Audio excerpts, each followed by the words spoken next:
In this video tutorial we are going to take a look at how to create testimonial section, step by step. So let's get started. So from your WordPress dashboard, go to Pages and select All Pages. From here, let's click on Edit of this home page. Here inside Content part, we have this Edit with Elementor button, click on it. So this is the full home page. At bottom, click on this folder button and select Blocks. Then search for Testimonials and you will get all the related blocks. Some are included with Pro version. Let's open the one you like and then click on Insert button to insert it.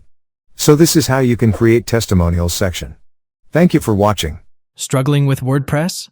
WP Learning 101 is your solution. Our free training is perfect for WordPress beginners. Click the link below to join WPLearning101.com and start mastering WordPress today.